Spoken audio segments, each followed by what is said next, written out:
欢迎电视机前的观众朋友走进天津卫视的大型情感节目《爱情保卫战》。本节目由中国广电天津公司独家冠名播出。看电视享5 G 选中国广电。来看看今天请到的几位情感导师是谁？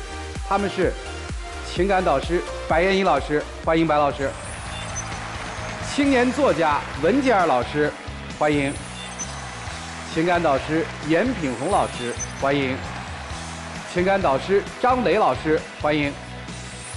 当然了，我们今天依然请到了广电帮帮团的各位老师和好朋友们，欢迎大家。接下来的时间，了解一下这对嘉宾的基本情况，请看。我们俩认识不到1个月就闪婚了，结婚5年，至少去了4次民政局闹离婚。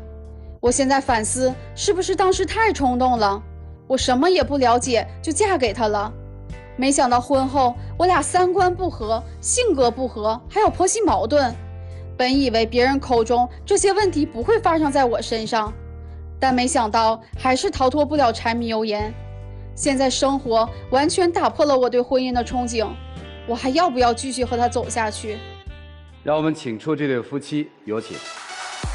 男嘉宾王先生来自吉林，30岁工人；女嘉宾钟女士来自吉林，30岁护士。有请两位，有请。欢迎两位哈，带着困惑来的是吧？对。闪婚是认识多久闪的呀？认识不到1个月就闪婚了。哟，多大的动力啊！怎么就敢嫁呀？就觉得他长得挺帅的嘛，然后就很喜欢。哦，好看是可以当饭吃的是吧？那个时候觉得是这么想啊，后来发现好看能当饭吃吗？不能当饭吃。结婚5年，对，去了4趟民政局，咱就听听为什么去吧。第一次为啥去啊？第一次是因为我刚生完孩子嘛，坐月子，我婆婆过来照。结婚多久生了娃？我俩也是属于闪孕，将近1年的时间。高速啊。对，我俩就特别高速，所以就是争吵也来了。坐月子，我婆婆这不来照顾我们嘛，我就发现我婆婆有一些做法让我难以接受。哦，你看咱们新时代都用什么尿不湿哈，我婆婆非得用尿介子，我就回来跟她说嘛，我说你看看妈用尿介子，你能不能跟妈说一嘴，就用尿不湿。但是我觉得尿不湿里边应该有化学元素，我觉得尿介子比较省时省力，比较好，所以说我觉得我尿介子谁洗啊？我妈他们洗的。你省时省力是吧？啊，行，对。他可省时省力了，孩子奶瓶也是，我给孩子买的那个奶瓶消毒机，冲完奶粉啥的，是不是应该消毒卫生嘛？然后他妈就是搁开水冲完之后，直接又给孩子继续喂奶去了。完我回来我就跟他说，你告诉妈一声，就别用那个就是开水啥的，直接那你要是看着不满意，你可以去啊，你可以用奶瓶消毒机消毒。那我也有很多的事情，那你说我让你妈来干嘛来了？不就是说来照顾孩子吗？让我妈来是帮你看孩子了，又不是说让你在这指手画脚来的。那我倒没有指手画脚，我是让你跟你妈去沟通啊，但是你沟通了吗？你根本都没有沟通啊。因为我觉得我妈做的对，所以说我没必要去沟通啊，因为我觉得我妈看孩子也很辛苦啊。主持人，你就说这样式儿，我能不跟他离婚？就他怎么样，他都听他妈的，无论说啥都听他妈的。这也犯不上离婚啊，不就是个尿介子、奶瓶子吗？但是还有很多呀，包括我给孩子买了一个柔纸巾，因为孩子皮肤很娇嫩嘛。他倒说得好，他说那个啊，用卫生纸不也可以吗？那你说小孩皮肤那么嫩，怎么可能用那个呢？那卫生纸跟柔纸巾它不是一样的吗？你就是心疼钱，就是觉得那个柔纸巾比那个卫生纸要贵一点。对呀，因为特别贵，所以说咱们用手纸不是一样的吗？但是我是为了孩子好啊。听明白了，育儿之间的理念不一样，产生了冲突，是吧？对，关键是他还总听他妈的。就是无论说什么，他都听他妈的。因为我觉得我妈特别辛苦，而且我妈帮咱们看孩子，所以说我才听我妈的。我觉得谁看孩子是需要听谁的。那我还怀孕呢，那我还怀孕10个月把他生出来，那我不辛苦吗？啊，就承认你妈辛苦，完我都不辛苦了。好，辛苦。这个谁提出的离婚？我提出来的。去没去？去了。去了。就是说你也认同了？我也是认了。然后我俩去完之后，是因为他是哺乳期。然后那个工作人员没让我俩离，说让我俩回家那个商量商量。商量完之后，完我俩这气儿消了，完也就这么地啊，就这么地了，接着过啊。对。那什么时候又第二次提出离婚了呢？第二次大约过了半年之后吧，因为我们就是东北那边嘛，就是都实行老婆管钱啊。然后我就跟他说，我说那我们可不可以把这个钱让我来管啊？管。但是他不干呢。我钱之前放那啥的，我说我想去干啥，我俩一吵架，他1分钱都不给我，我根本1分钱都没有。那你要钱你干啥去？你是去跟狐朋狗友出去喝酒去，一喝到2半夜，那我能给你吗？我肯定不能给你啊。吃饭不属于正常交流吗？跟朋友之间啊？那至于说他喝酒喝到2半夜吗？这东北这2半夜是指几点啊？2半夜啊，2半夜就是属于12点之后了，就是1、2点左右了。哦，这听懂了，喝酒喝到1、2点。对。跟朋友出去吃口饭，喝酒喝晚点回家不也很正常吗？这有什么的呀？就是为啥你说你1分钱不给我呀？我就觉得那钱就是应该我管着。行。然后还有就是他不懂得浪漫，因为我俩闪婚嘛，也没有一个求婚仪式，平时的小浪漫、小惊喜也没有给我。不是你不是也嫁了吗？但我后悔了嘛。啊，后悔了，又提离婚啊？对。去没去？去了，我也同意了，反正也都是生气时候说的话啊。完了到那边去了，然后那咋是那个改了，然后说是有什么婚姻那个冷静期1个月啊。完我俩就回家冷静去了。冷静之后呢？冷静之后他求我了呀，他哄我了呀，哄我就好了。好了哈。通过这次离婚之后，这钱谁管呀？现在反正是我俩合在一起了，就是有一个共同的账户，然后我俩每个月拿出一部分的钱，这个部分就用于生活开销。属于就是各自花各自的这种的。听明白了。通过这次离婚，财政合流了，是吧？对。行。但是财政合流了吧？他现在还是有些不满意，他想把钱放到他那里的。行吧。然后呢，还有第3个呢？第3次为什么？第3个呢，气死了。有一天晚上，我就看着有一个女孩给他发微信，说想他了。那我也不认识他是谁啊？你不认识啊？我是不认识，怎么能存在于你的微信里呢？后来打完电话我才知道他是谁的。之前我要知道是谁给我打电话，我也不能接。他是谁呀？是我之前的前任。对，就是我后来我们吵完之后了解这个是他的前任。晚上给他发完短信说想你了，后来隔了得有10多分钟之后吧，他就接了一个电话，他就出去了，跟我说的啊，媳妇儿我去加班去。这一加班一宿，完回来我就发现他身上有点反正就不是他的味儿。我就闻着一股香水味儿。那是临时通知他有什么加班，完我就去了。去完之后，他就说我跟那女的出去约会去了，完我也跟他解释了，但是他不相信我。你解释能通吗？这是通了吗？那你怎么就那么巧呢？我同事不也跟你说了吗？不也说我俩去加班去了吗？你同事那肯定是跟你是一伙的呀，反正我不相信。那你为啥吃饭的时候把碗筷啥全摔了？那我生气呀。你生气，我已经给你解释过了。我解释我不相信呐。你不相信，那我也没有啥办法了。然后就又去民政局，又去民政局了。因为我上班特别辛苦，然后回来前他还跟我生气，吃饭的时候还把碗筷啥全摔了。然后完我也特别生气，完然后不行就离了得了。又去了，又去了。去了之后咱又没成。又冷静期呀。这冷静期还挺好，又给摁下来了。人家又让我们回家冷静去了。这个第4次呢？第4次，这不因为孩子大一点了，我们就寻思说的孩子在哪上幼儿园，因为我父母离我们家也挺远的，他父母是在农村，然后我俩这边的工作吧照顾不了孩子，他的意思就是说想让孩子回农村上幼儿园。那你说我们都在市里，他倒好，就非得让孩子回农村，说让他妈照顾去。对呀，你想让我妈看孩子，你还要让我妈上市里，我妈去市里帮他们看孩子，我爸怎么办呢？谁照顾？那你妈就非得跟你爸在一起吗？不，他妈不跟他爸在一起，跟谁在一起啊？那关键是那得给我们看孩子呀，那就分开一段时间，而且就是等孩子大一点了，自己会看孩子那是分开一段时间的事吗？那得是看多少年呢？他就是心疼钱，就是心疼说的。但是我是觉得就是上农村嘛，那便宜呀。农村现在生活也很好啊，条件，它跟市里生活环境几乎是一样的。就是农村有的东西，市里也有。主持人他就是太抠了，他就是不舍得给孩子花钱。又去民政局了是吧？去民政局了。这次谁提的？这次我提的，这给我气的。去了以后又是1个月。又冷静期了，又1个月。又是1个月。这1个月按下来之后。孩子的这幼儿园问题到底怎么解决的呀？现在是在那个我们这边，就是谁有时间，就是我爸妈有时间，然后我爸妈来接一下，完我俩有的时候也能接一下。哎，这看来没人帮助也行哈，就自己也能解决这个困难。但是当时我就觉得他一直就让我们的孩子回农村，我就接受不了。他就觉得说的那个心疼钱，因为你想让我妈看孩子，我就觉得孩子在农村待着比较好，而且农村待着，他也说实话，他也比较。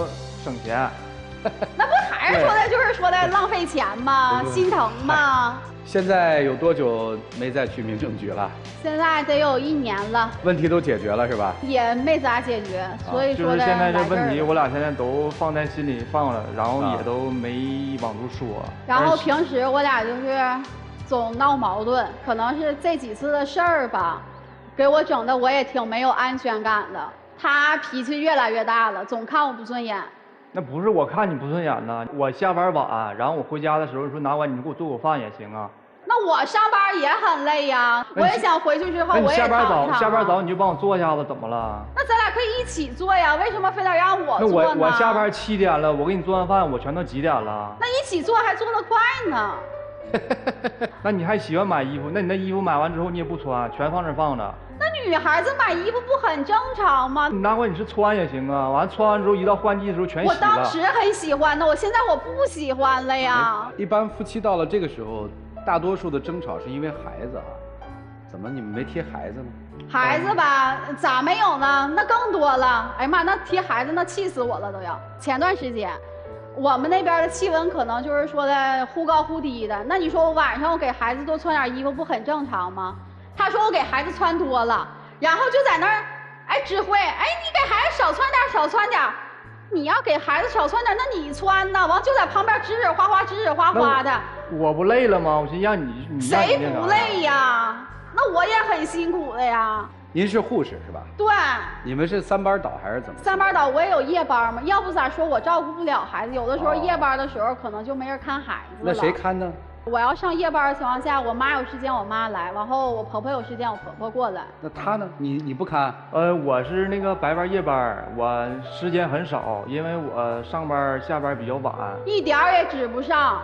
行，听明白了，咱聊点现实问题好不好？这么一听，这日子过得也不太好是吧？不太好。说实话，我也有点不想过了。啊，行，说说这个，如果离婚的话，这个怎么分啊？房子是谁的？房子是他买的，是他婚前买的。啊。第2次离婚，然后要我净身出户。不，咱不说第2次嘛，以前的事儿过去，就说这一次。房子现在是我名，所以呢？所以离婚的话，可以给他一部分。给我一部分是给我哪一部分呢？给你房产一部分呗。房产一部分是1半吗？孩子归你，房产给他1半。哎，就说这孩子都不要，就是连自己的孩子都不要，你要不要？你要不要？你要不要？我当然要了。好。就是孩子不都得抢着要？完他倒好不要，耽误他再找呗，是不是这个想法啊？不是，你都要跟人离了，你管那么多事儿呢？我就生气。还有其他的要分的了吗？没有了。他不说给我1半啊？给你1半，孩子归你啊，孩子我就不看了。那你咋以后你都不管了呗？不养了，没有这孩子了？我养当然得养啊，那也是我姑娘啊。但是我说孩子需要你看啊。抚养费你出吗？抚养费我出，我能出一部分。哦，这行吧？这条件？那我还挺满意的。这你就满意了？净身出户，之前让我净身出户呢。哦，这个房子怎么操作呀？这1半咋分呢？卖了呗。卖了把钱给我，我得变现呢。卖了暂时卖不了，卖完我上哪儿住去？那你再买个小的呗，我不也再买一个吗？不行，我就喜欢住这房子，现在。那你喜欢住这房子，你就留着，然后你留着，你把钱给我就完事儿了呗。我现在没钱呢。那没钱咋赊账？没钱写个欠条。哎妈，气死我了！钱如果他愿意给你1半啊，也可以写进离婚协议里头，分期付款，也不是一定要一次性付清的。行，这是关于离婚的方案啊。如果不离婚，咱有什么方案吗？不离婚，那我就希望他改一改呗。假如说是我没做饭，那就一起做呗，那就非得说让我做吗？然后钱我还是希望他放我这儿。你们这相当于没有恋爱，直接进入到婚姻。对，对。这5年恋爱下来的感受是什么？你对他什么感受？就是他这人有点懒，然后是总挑我父母意见，对我父母不是特别好。哦，他一挑我父母意见，我瞅他也不顺眼。还有别的缺点吗？然后还有那个钱的方面，他非得要把钱放他那儿。哦，明白了。有优点吗？优点也有啊，他对我也挺好的，也挺仔细的，也没有什么那些社交，也挺顾家的。来说说他，先说缺点。缺点呢？那我数不完都。我怎么觉得好像没有啊？突然站这儿，妈呀，说不完，你说呀。脾气不好。还有呢？然后总听他妈话，对我指指点点的。啊，指指点点。还有吗？我还觉得他不干活。好，这个缺点就不说了，说优点吧。优点，长得帅。颜值好。哦，还有吗？然后我看着顺眼，天天我看着开心。你就喜欢呗。嗯，对。就好这一口。我就喜欢帅的。这显然不是来离婚的，这日子看来磨的也差不多了。来吧，你们听听老师们怎么帮你们吧。让我们一起进入丘比特问卷。原本是应该俩人谈恋爱，你和我们的甜蜜期过去之后，然后我们看到对方有什么不满意啊，然后慢慢的一个磨合。但是你们俩不到1个月就结婚了，然后又不到1个月就怀孕了，所以就是你看你们把2个陌生人的相处，以及新的自我身份的一个适应，新的丈夫、妻子、爸爸妈妈、儿媳妇儿、姑爷等等，这些都是新的身份的一个适应。然后还有第3，就是面对复杂的家庭关系的一个熟悉和一个如何去处理。就这么多复杂的关系，你们把它一下超浓缩在一起，那你们2个不乱才奇怪呢。还有一个就是我觉得其实你们在说彼此的问题的时候，说的都挺有一致性的。你说他懒，他说你抠，然后第2点都在说自己的爸爸妈妈。你说他对你爸妈不好，你说的是你婆婆怎么样。所以我想，这俩小孩挺像的呀。但是在第1点上，我觉得有一个问题啊，就是小伙子，我说实话，我觉得不是他懒，是你懒。你懒得去改变你生活当中所有你熟悉的东西，你除了挣钱给他了，你什么也没干呀。对女儿，你没有给予到很多的陪伴呵护；对于婆媳关系，你也没有给予更多的协调；对于这个妻子的情感体验，你也没有给予更多的关心和付出。说句实话，可能你工作上不懒，但是你在情感上是真懒。还有一个，你们今天虽然在台上没说，但是一个很严重的问题，女儿没有得到你内心和你家庭内心真实的满足和骄傲感。孩子在你心里边不是个事儿，孩子归他，抚养费我出一部分。这女孩心里有很多的委屈，今天她自个儿糊涂，这是个傻姑娘，她没说出来。但我也想跟女孩说一句，如果你不尊重你自己，那原本就轻贱你的那些人就更加的会突破底线的看不起你，好吧？今天可能未必你们2个人是离不离婚的事儿，而是如何去面对在你们成人的独立的生活当中，学习到尊重，学习到对孩子的爱护，学习到对彼此的接纳。谢谢。我有几个观点，其实也是对你说，也是跟电视机前的女孩子们说吧。首先，第1点，你在择偶的时候，你盲目又冲动，本身你就选择了一个跟你认知不匹配的男人，然后你又盲目的跟他去闪婚，闪婚完了，你俩都甚至没有一个谈恋爱的过程，结婚的头2年的那种婚姻的磨合期也没有，上头期也没有，然后直接你就成了一个妈。我相信这里面一定是他带着节奏走。绝对不是你带着节奏走，因为如果是你带着节奏走的话，事情不会发展到现在这样。所以可以推论出来，姐妹，你是一个恋爱脑。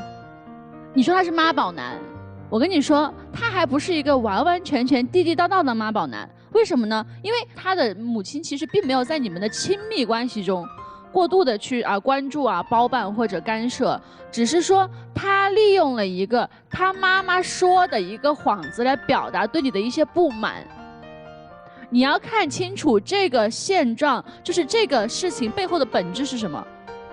不要去认为你一个人可以单打独斗的搞赢一家人，这个事情是不现实的。我跟你说，你翻盘的几率在哪里哦？首先，第一，你要鼓励他独立思考，同时你要给他创造一个新的舒适圈。他一定是在他原生家庭里面，他觉得过得很舒适。他以往听他父母的话，他觉得哦，我的人生是这样，我过得还可以，还不错。你现在来了一个新娘，他觉得我跟你过的这个日子不好过，不是在他的舒适圈里，所以他就会下意识的不会去听你的话，他下意识就认为哦，你跟我是对立的。所以你要在心态上去让他创造一个新的舒适圈，你们俩要建立一个新的亲密关系。这个新的亲密关系是在你们俩结婚的时候就应该建立的，而现在远远的迟了个4、5年。你们要用什么样的方法能够把这个人对你的热情、好奇感、探索欲重新激发起来？你要用担当去激发他，去刺激他。这种担当和刺激他，并不是你一味的去指责他，说你作为一个爸爸你怎么能这个样子，你作为一个老公你怎么能这个样子，而是你要帮助他从一个男孩成长过渡到一个男人。所以我个人的意见是，我觉得你们俩现在年纪不大，不合适就分开，因为这一段的你们俩的差距是从一开始遇见花了4、5年的时间也追赶不上的，我相信下一个5年也很难。说完了，我也不看好你们的婚姻，但是呢，那个文老师，我还觉得他俩真分不开，不是因为说他们俩还相爱，而是他们连分开的能力都没有。女士，你离开他，你自己带着女儿，你觉得能处理好你独自抚养女儿的生活状态吗？男生，你觉得你能跟他分得开吗？你一个房子都分不清，又不舍得给钱，又不舍得给房，只舍得割舍女儿给他，孩子我不要，负担我不要，钱没有，房不给，娃不要。其实我听你们讲啊，都是鸡毛蒜皮的小事儿，但我听起来心里真的是凉啊！才30岁，生活就陷入这种琐事，一点点年轻人的状态都没有。如果2个相爱的人走到一起之后，彼此没有相互负责、相互承担生活风雨的那份心意，亲密关系持久不了。光靠你们俩那点1个月的爱情，路能走多长？其实我觉得你们来也挺好的。很多像你们这个年龄的人，如果结婚到现在这个状态，都会遇到这样或者那样的问题。谁家没有点分歧呀？对吧？是用尿片还是尿介子？是应该在城里上学还是在老家上学？谁家都有问题，但别人家怎么能过下去呢？你们家就怎么不行呢？核心的问题，没有爱啊，支撑不住啊。所以我的建议其实也挺简单的，没有能力离婚，没有能力分开，那么我们从今天开始去培养在一起的能力。既然我们走在一起了，成为共同孩子的父母，成为一个家庭，我们去努力培养在一起的能力，好不好？下班早点回去，跟他一起共同分担家务。女生做一个旅行计划，一起旅行，带着孩子培养这份家庭观念，去做啊，去努力啊，与其叫嚣着分不开，为什么不把这份心力用在经营这个家庭呢？我们现在好多年轻人就是这个共同的问题，一遇到点难事儿，逃避，我不做了。其实忘了我们曾经是相爱过的，我们曾经是愿意对彼此负责任的，拿出我们的初心去好好经营这个家庭，你们未来才有希望。否则30岁过成这样，你们又离不开，40岁、50岁更是一地鸡毛，到时候更晚。所以我觉得你们来挺好的，看清现实，彼此珍惜，彼此珍重，一起扛起生活吧。谢谢。哎呀，感谢民法典，感谢民法典1077条规定的离婚冷静期，它一次又一次、再一次的屡屡拯救你们濒临破裂的婚姻。离婚冷静期可能不一定能救得了你们婚姻最终的走向，因为问题可能不出在离婚的时候冷不冷静，而是你们可能更需要结婚冷静期。你一见钟情看起来很浪漫，但是你选择了5官的精致，却忽略了3观的一致。这种闪结又闪离的悲剧，我们见了太多啊。五官精致不如三观一致，所以要想把你们的婚姻进行下去，进行到底，可能你们双方真的需要从自我做起，去多做一些努力，去改变自己，而不是光想改变对方。其实我有一个观点，可能跟其他老师不太一样，我认为你们的婚姻还是可以继续过下去的。其实你们还是有爱的。女方我们刚才看到提到男方的颜值，那可是得意洋洋，眼里闪着欣赏的目光。所以呢，双方能不能培养自己爱的能力，让自己知道怎么去爱对方。爱是互相给予，而不是互相索取。特别是男生，我一定要批评你啊，那个女儿你忽略了太多，给孩子的爱是不够的。我也希望你呢也能够认真的反思自己这5年来对妻子对孩子有没有尽到你应尽的责任。最后呢，对于闪婚这件事儿，我做一首打油诗。哎，我就想听您的诗，你知道吧？来，婚姻不是儿戏，闪婚又酿悲剧，缺乏基本了解，如何共度风雨？多些沟通理解，少些指责猜忌，莫让闪结闪离成为后悔莫及。好，谢谢大家。谢谢张律师啊。来，接下来我们听听广电帮帮团的老师们想帮谁。我也是东北的。其实先生，我想帮你的是，我们不管说带孩子还是怎么样，我们从尿介子我们升级到尿不湿，我们从卫生纸我们升级到棉柔巾，其实它是可以更好的满足我们人民对于美好生活的一种需要的。所以我建议你试图的去接受它，去体验它。正比如说，我们同样是看电视，那我们就选广电5G，因为它可以解锁一种智慧生活的新体验。作为广电帮帮团的成员呢，我今天愿意帮这个男孩，为什么呢？我觉得你这个媳妇儿娶得太好了。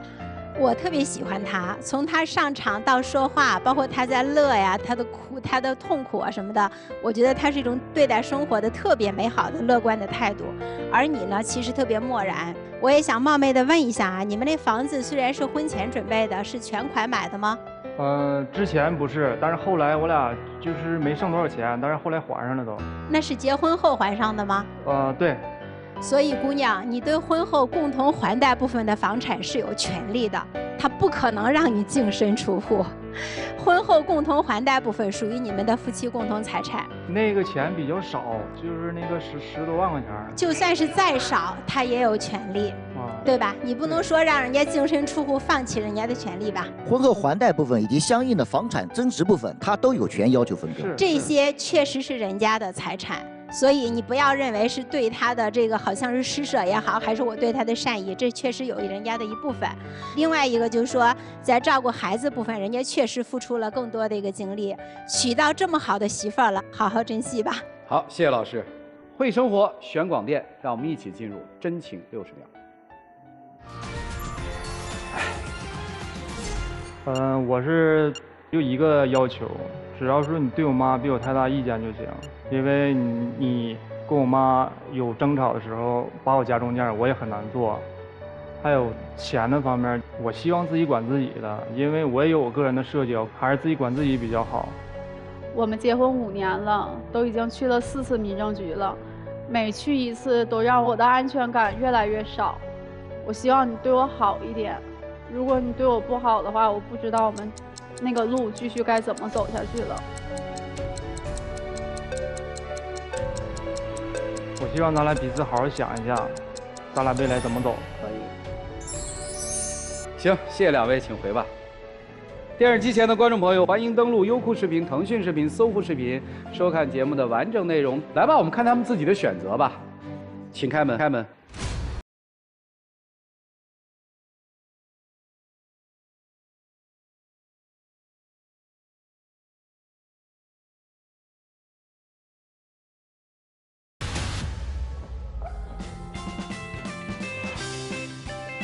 哎，老话是不是讲色字头上一把刀啊？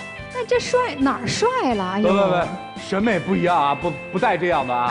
这个女生还是喜欢她老公，其实是因为情人眼里出西施，你把她惯的。这一出来就知道这个婚姻还能继续，因为最后做出让步的还是这个女生。这怎么办呢？愿意惯咱没办法。对，我觉得其实女孩，你知道你输在哪儿了吗？你把自个儿弄得太便宜了。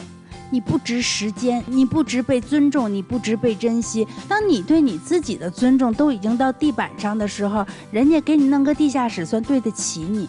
我想你们，哎，就是且行且珍惜。只要姑娘喜欢，那咱拦得住吗？一起见证属于这对夫妻的浪漫时刻，各位请见证。其实你也有很多优点，希望以后我们好好的，彼此都把一些坏毛病都改掉一些。我相信你。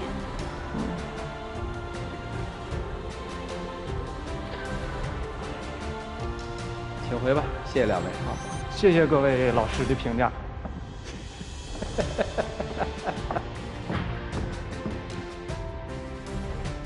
来了解下一对嘉宾的基本情况，各位请看。他已经完完全全被他妈妈洗脑了，现在就是一个妈宝男。我做了这些都是为了他好，可他却不懂。我想要的不过是回到从前美好的样子。我希望他能听我的话，继续陪我走下去。有请这对恋人，有请。男嘉宾小张21岁，来自辽宁；女嘉宾小李21岁，来自江苏。有请两位，有请。欢迎两位哈。咋认识的？我们是通过朋友介绍吧。不是一辽宁一江苏吗？但是我们在一个地区上大学，在辽宁。哦，是我那个舍友的朋友介绍认识的。谈了多久了？谈了2年多。小片的最后你是希望留住他对吧？对。你的焦虑是他什么都听妈妈的话是吧？对，他妈妈就对他控制欲特别强，我就是觉得已经强到就是严重的影响到我们感情了。他妈妈会经常的给他打视频打电话，最严重的一次是当时我们放假，然后他当时就去我的老家找我玩，他才没待几天吧，他妈妈就一直打电话催着他叫他回去。他妈妈的意思就是说，你都出去了这么久啊，你都不想妈妈吗？然后说什么有了女朋友就忘了妈妈，就这些话。然后他直接说我现在就买票，然后第2天就回去。结果他真的第2天就买票回去了。即使我们2个人前一天晚上还因为这个事儿大吵了一架，他第2天立马就走了。其实不是我想订票，我妈让我早点回去，因为这次我出来其实没告诉我妈我去这么远的地方。我寻思反正多一事不如少一事，我妈既然没问我就没说。然后什么叫多一事不如少一事？就是来找我就是很难为情吗？还是怎么？我很丢人吗？主要是因为去太远地方嘛，怕她又不让我去啊或干嘛。然后一开始我就想瞒着她，后来也是没瞒住，她让我回去我就回去了嘛。行，心里不舒服啊？对啊，她自己一点主见都没有。当时其实假期也快结束了，寻思来这儿这么些天，我也回家陪陪我妈几天吧。反正我就是觉得她现在就是被她妈妈洗脑了吧，然后就是他什么都听他妈的。还洗啥了脑？还有一件事，就是因为我们2个人就是在外面都是现在实习嘛，为了方便，我们就在外面租了个房子。房租平常都是由他来负责，因为他爸爸妈妈比较宠他，然后给他生活费特别多。他就说这个房租就是他来承担，然后我就是承担家里的一些小的一些东西的费用嘛。然后后来有一天他突然跟我说，能不能 AA 这个房租，我就答应他了。我说好。就是在那天之后的一段时间里，就是我感觉到他好像不是像以前那么喜欢我了。就是以前他经常会带我出去玩啊，吃东西啊，就我们2个什么节日都过，特别有仪式感那种。但现在特别平淡，他也不会给我送什么礼物了。后来呢，有一天我就看他手机发来一条短信，是他妈妈给他发的。他妈妈说什么？现在女孩子啊都爱贪便宜，你不要给她花太多钱，什么之类话。当时我就气炸了，我平常也没有花她什么钱，而且我自己会赚钱。结果他妈妈还提到了我学历的这个事儿，因为我是学艺术的，他是学理科的。他妈妈就瞧不起我们艺术生，我们2个吵架，平时他也会说什么我高考分啊没有他高什么的。当时我还觉得他开玩笑的，但是现在我觉得就是因为他妈妈说了那些话之后，他才这么想的。咱俩吵架了，说的不也是气话吗？而且实际上来讲，那你们学艺术的就是没有我们学文化生那么累吗？谁告诉你的？我们艺术生也很累啊，我们每天早上都要练声什么的。你们练声的，我们早上也刷题啊，你们就是走一条捷径吗？而且说到送礼物，那刚在一起追求的时候，肯定要男生多送一些礼物嘛。而且后来咱俩都在一起合租了，我就想把一些钱花在更能接近生活的地方嘛。你确定是因为时间长了，不是因为你妈妈说什么了吗？你这有点小题大做了吧？我不知道你妈是不是对我有什么意见，就是我们两个人谈恋爱什么事儿她都要干涉。有一次，她妈妈就在我们看电影的时候打电话过来了，电影都已经开场了，我就说你能不能等一会儿，就看完电影再回你妈妈。然后她不听，她就非要立马出去接。然后等她回来的时候，那个电影都已经播了1个小时了，每次都被她妈妈搅和了，我就心里特别不舒服。但是那天约会咱俩不还一直在一起吗？就是电影这一件小事耽误了之后，不还在一起，后来又逛街吃饭吗？可是每次逛街吃饭，你都是要拍照发给你妈妈报备的呀。其实就是因为那天看电影时间长，然后我也约会时间也久了一点嘛，我妈就打了个电话，而且我也没感觉是打1个小时那么久，也没耽误啥，就是问问咱俩什么情况，不也是关心咱俩？他都是一个成年人了，就是他谈恋爱什么事儿都还要告诉他妈妈，我真的不是很能理解。我是跟你谈恋爱，不是跟你妈妈谈恋爱。听到这儿大概脉络已经清楚了，还有什么事儿让你不能接受吗，姑娘？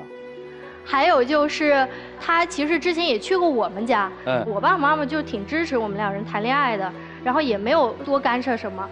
但是有一次，就是他提出来说让我去他们家拜访一下他妈妈，我觉得可以啊。然后他在跟他妈妈说的时候，我当时就正好在他们旁边，我就看着他给他妈妈发的短信，他妈妈就来一句说什么，那我就把他当成普通朋友对待就可以了。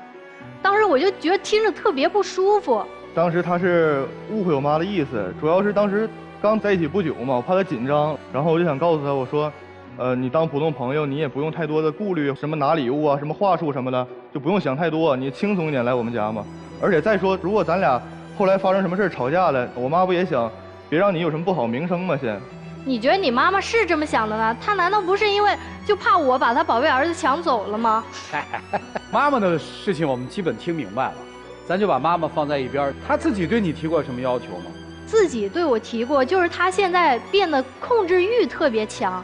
就以前我们刚在一起的时候，因为我就是会做一些礼仪啊、模特这种兼职，然后她之前都会陪我一块儿去，然后还会帮我拍照片、发朋友圈什么的。但是现在呢，就是不怎么发朋友圈了，然后也不会陪我一起去。然后我有一次看她以前发的那些朋友圈底下评论，她妈妈就在底下说什么。女孩子不要出去抛头露面，然后穿得很暴露，就这么说我。我觉得不发朋友圈跟我妈没什么太大关系，因为一开始我刚追到她嘛，我想追到这么漂亮女朋友，还是想炫耀炫耀嘛。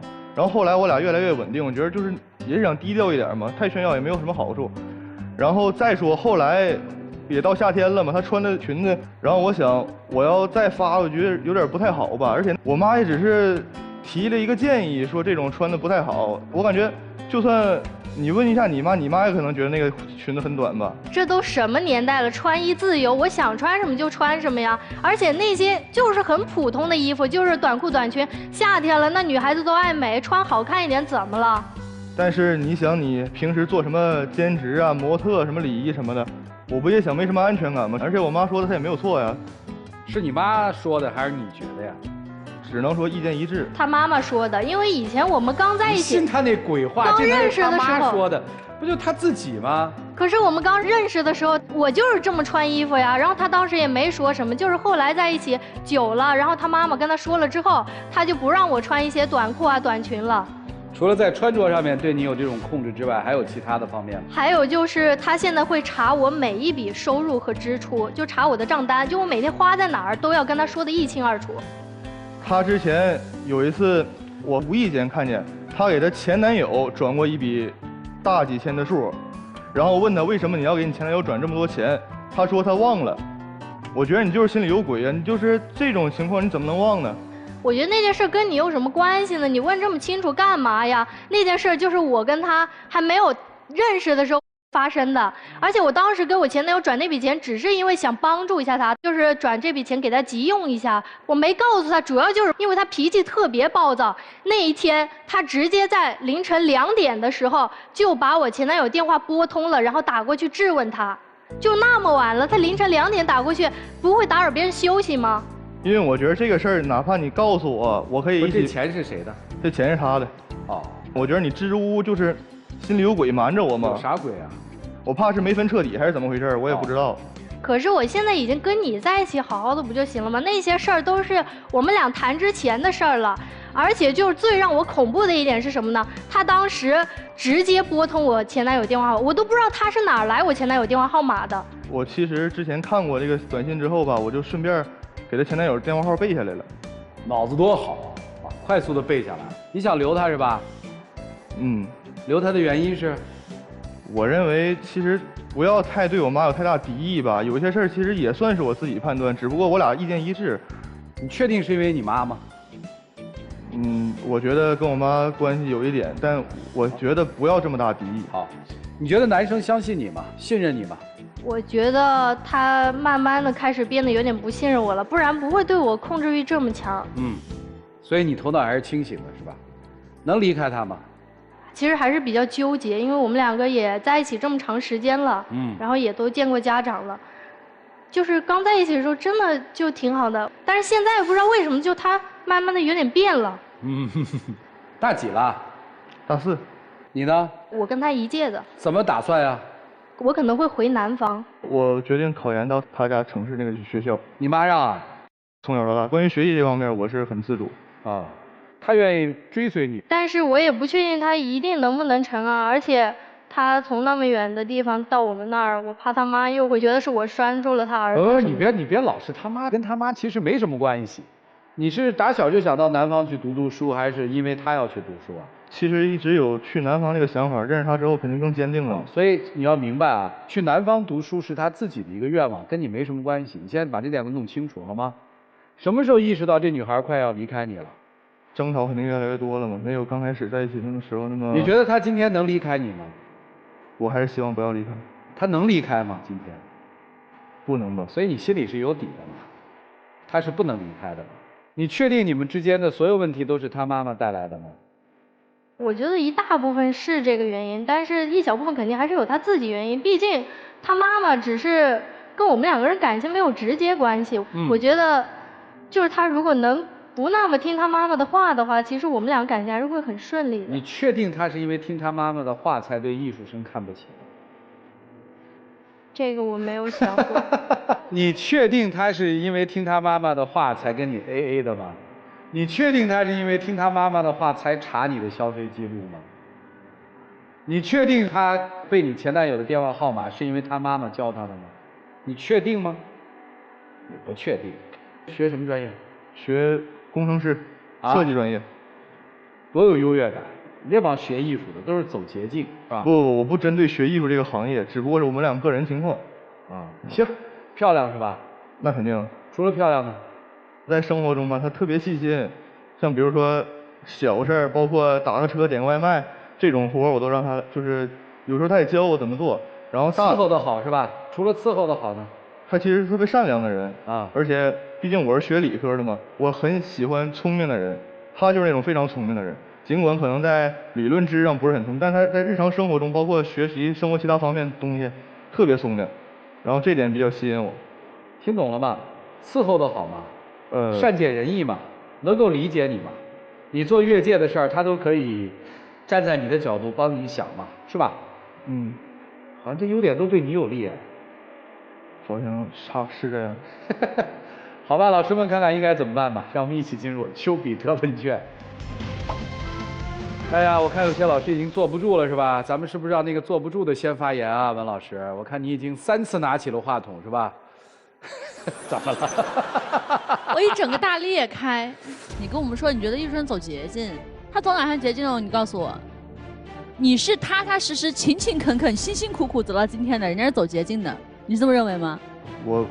首先我对艺术生这一，你什么都不懂，你在这里下什么定义啊？因为我曾经听他说过，他说他是中途学就可以，我觉得当时就听到那个意思，我误解为。你听什么就是什么。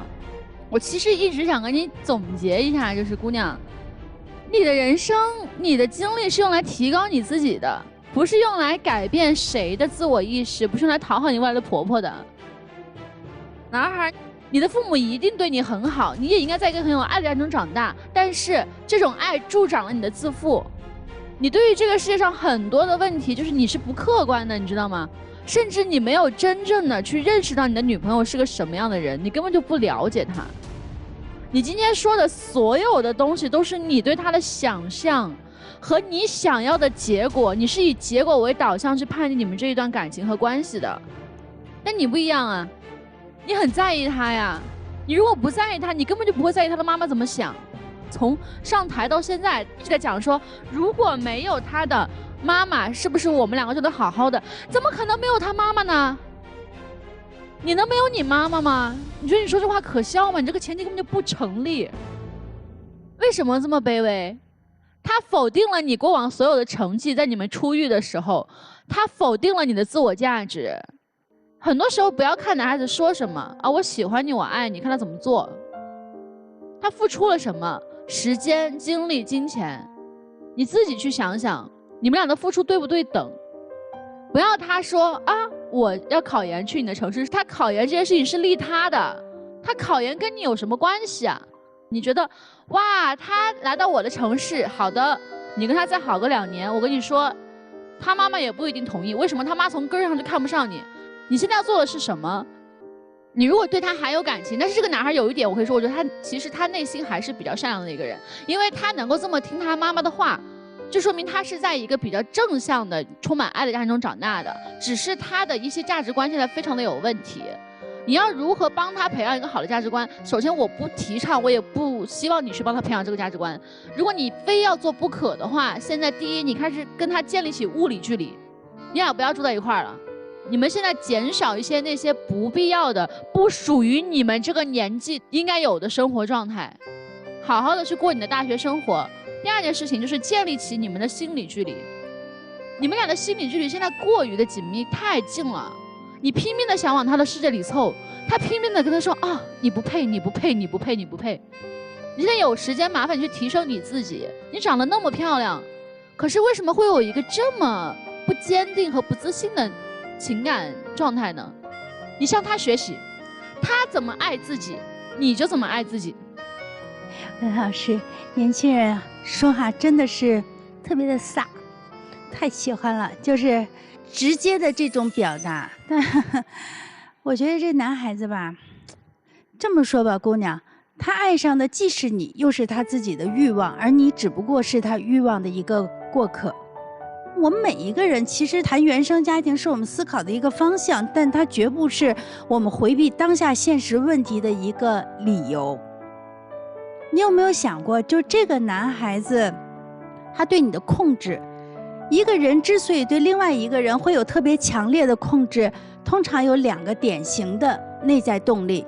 一个动力就是他认为他自己高高在上，优越感，所以我有权利去掌控别人的行踪或者是意志，这是一种。还有一种内在动力是来源于，因为我不属于我自己，所以我要通过另一个人属于我来去完成我是完整的一种自我感受。所以对于这个男孩来说，他2部分都有。为什么说他2部分都有？第一部分，你男朋友很聪明，所以他被他自己的素质以及他的成长的过程当中的鲜花掌声，让他就感受到他是唯一的一个中心。你怎么想，你怎么感受不重要。第二点，他从来没有真的属于过他自己。就刚才你在说他怎么就是跟他妈妈的那样的一个情感链接，那是一种未分割的一种情感关系，所以他不属于他自己。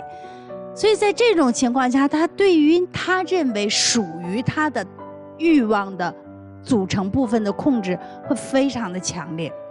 女孩可能她弥补了你很多内心当中对自己的不满。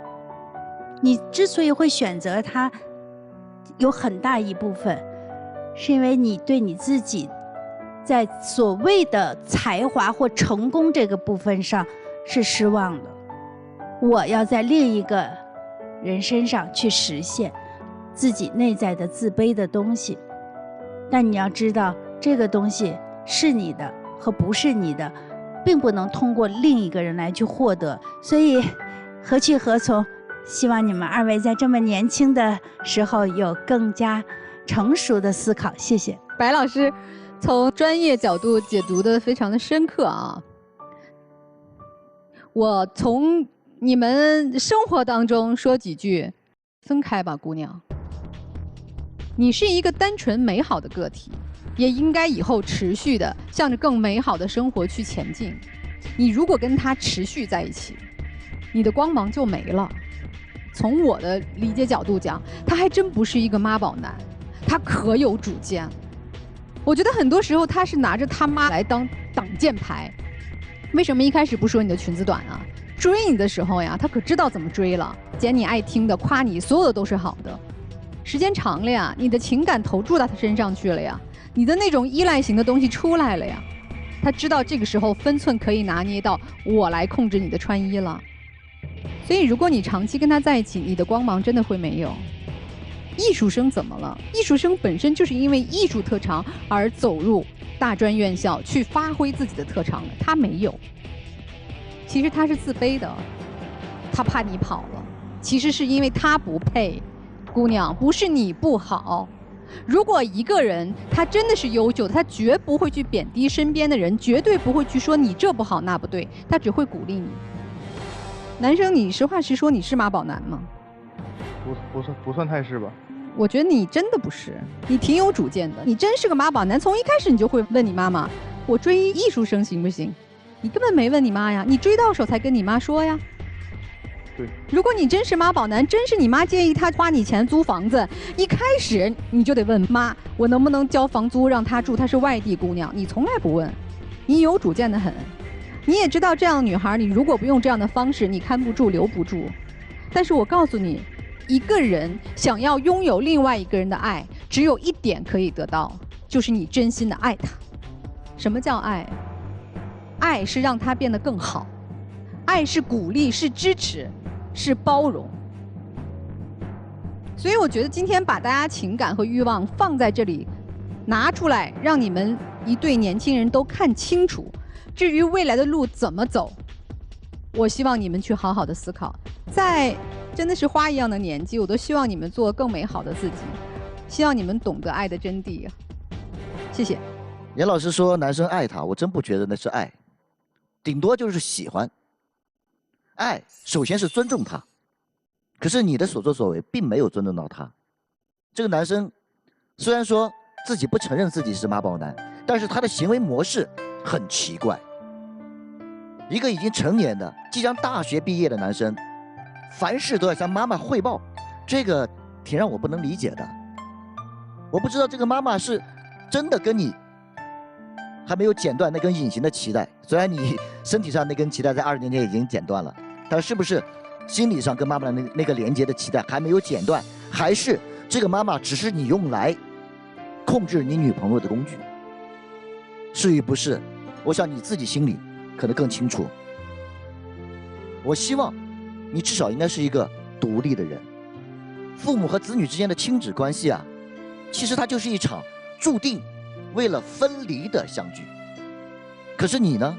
是你不舍得分离，还是妈妈不舍得分离？但是如果你们分不开，那么你们这个恋爱就没法谈，因为你不是一个独立的人，你也不能独立的去爱他。姑娘，你不是在跟一个他谈恋爱，你是在跟他和他妈一起谈恋爱。希望你自己想清楚。我的建议是，花样年华，恋爱就应当是快乐的。如果这个爱情、这段感情让你不快乐，应当早做决断，选择离不离开一个人。不要去想已经在一起那么久了，不要去想他曾经对我那么好，这些全是伪命题。你唯一应当思考的是，他是不是适合我，他是不是让我感觉到幸福和快乐。好，这么多。谢谢赵老师。来，我们听听广电帮帮团老师们的意见。男生作为广电帮帮团呢，我只想跟你说的是，其实我们原来说职业没有高低贵贱之分，那么现在我们说专业也没有高低贵贱之分，不同的学科都是在服务国家的需求。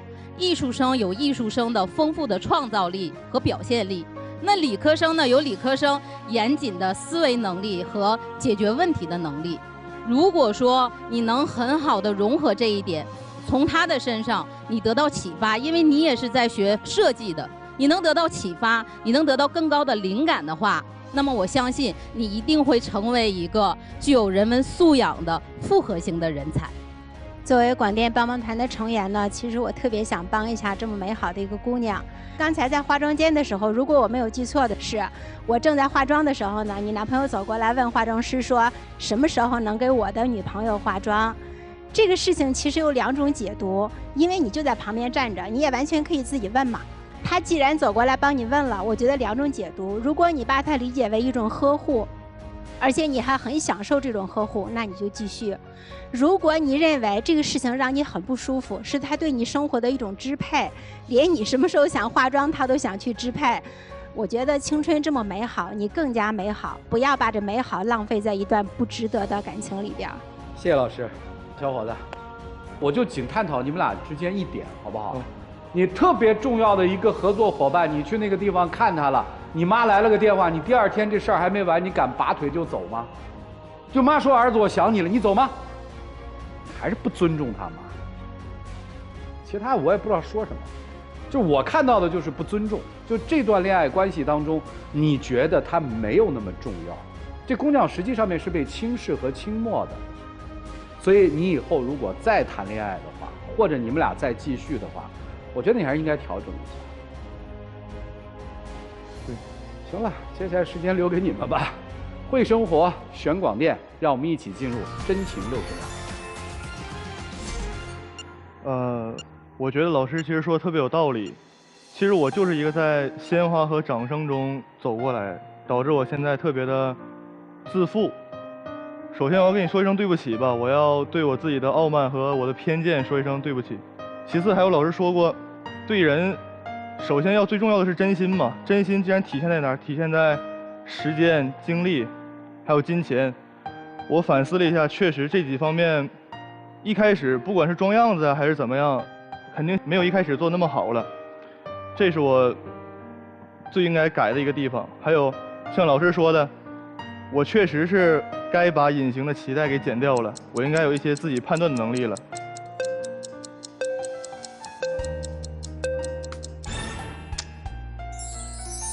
哎呀，好学生不会写检查，但是听过坏学生怎么写检查的，所以你们说他这个智商很高，确实是。啊，恋爱这件事儿没那么复杂，老师们说的特别好，开心就行，我得快乐，不是在痛苦里的。谢谢2位，请回，请回，请回。电视机前的观众朋友，我们栏目的唯一官方报名热线是0223606301，情感困惑的观众可以来电报名，不收取任何的费用，小心被骗。看好吗？会出来吗？白老师？觉得会吧。男出女不出吧，我认为是双出。估计是双出。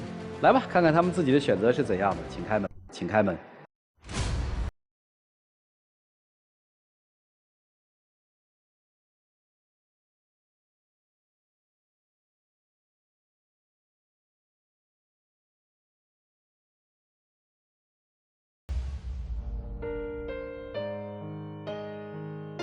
都没猜到吧？其实他很明白，他是这段关系的引领者，挺好的呀。